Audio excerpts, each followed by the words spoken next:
Without our desert, we're not much. And the desert is a beautiful place. It's entirely different than the desert you see in the rest of the world. And I've been over the Sahara Desert many times. I've been over the deserts of Africa. And it's nothing compared to our Arizona deserts. And I just want to keep them that way as long as I can. My buddy and I decided to take a road trip to Colorado. And I remember when we got home, driving up Cave Creek Road and looking at the hills here, I was going, my God, this is as pretty as anything we've seen on our entire road trip. It was that spectacular. I like to say I'm a Westerner, that I grew up in Western New York State and moved out here because we love the desert. You know, you don't have to shovel sunshine, and it's just a great place to be. I first came to the desert when I was 6 years old and was amazed by the cactus and the smell of orange blossoms in the air and the horses in the streets, and knew that this is where I wanted to live.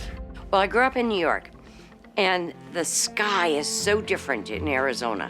I mean, I'm sitting here, the sky goes on forever, and it's the wide open spaces. I remember the first time I came here, someone's like, oh yeah, everything here wants to kill you, poke you, and sting you.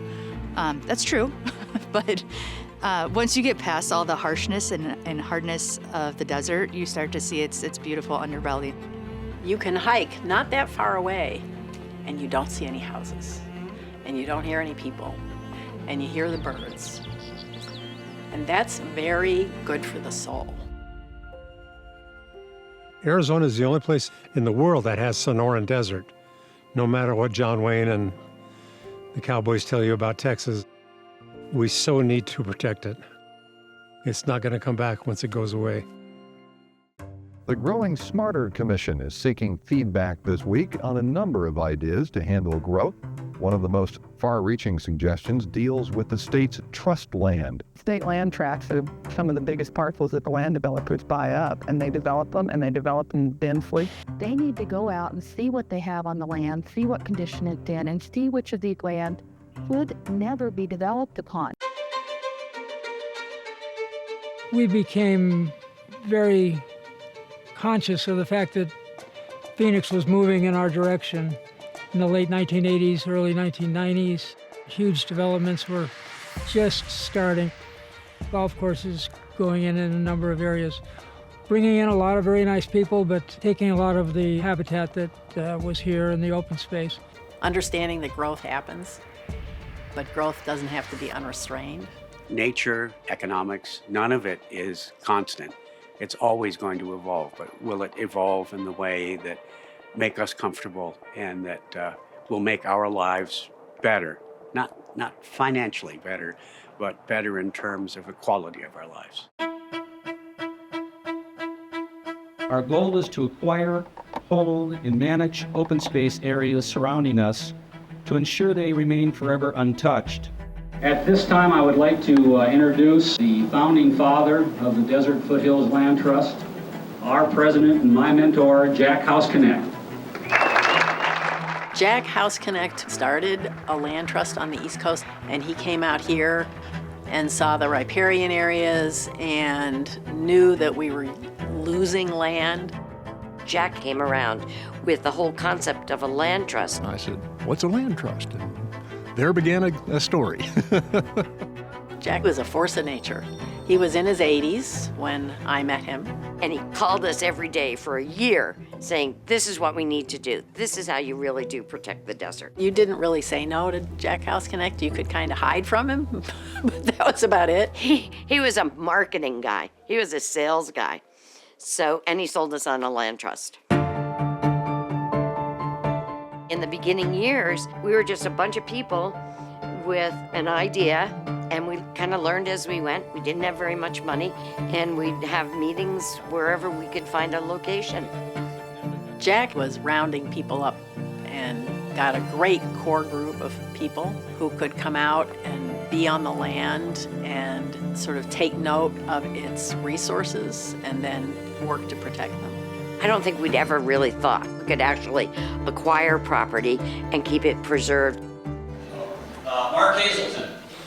I was on the first board of directors for the Desert Foothills Land Trust and involved ever since as sort of a pro bono realtor and supporter of conservation in the area. All the people that were involved were the people that I first met that became my best friends here. And they all share the love of the desert and the desire to preserve as much of it as possible. We went from a group of people who worked out each other's homes. We didn't have email, you wrote letters, you called people on their home phones. A real basic kind of simple organization with not a whole lot of structure. It was just people you knew to what is now a really very professional organization.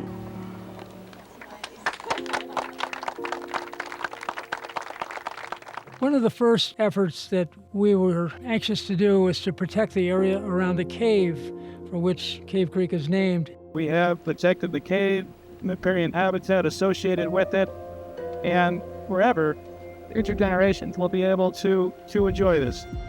We concentrated on what we could of the most important areas around that we knew were fragile and could be preserved for the future. We're looking to somehow keep this from turning into just another faceless tract of homes and strip malls. So we think that there is a way to do it. We've been very successful so far, and all of your support indicates that we're on the right track.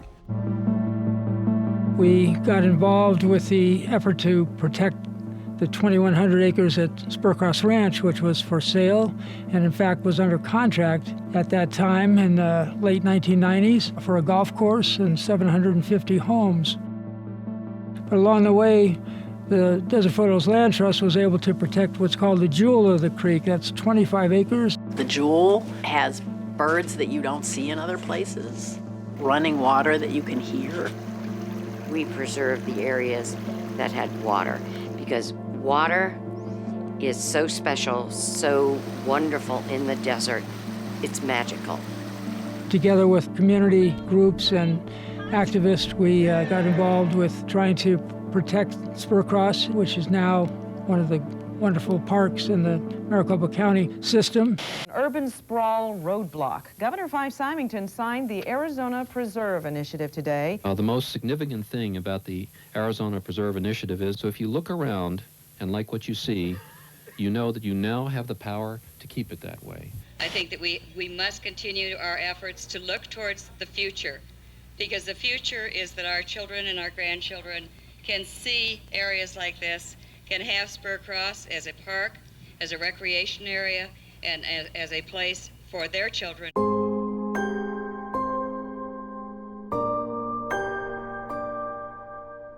The Land Trust's goal is to protect and preserve in perpetuity. And I look around and think, yeah, we did some of that.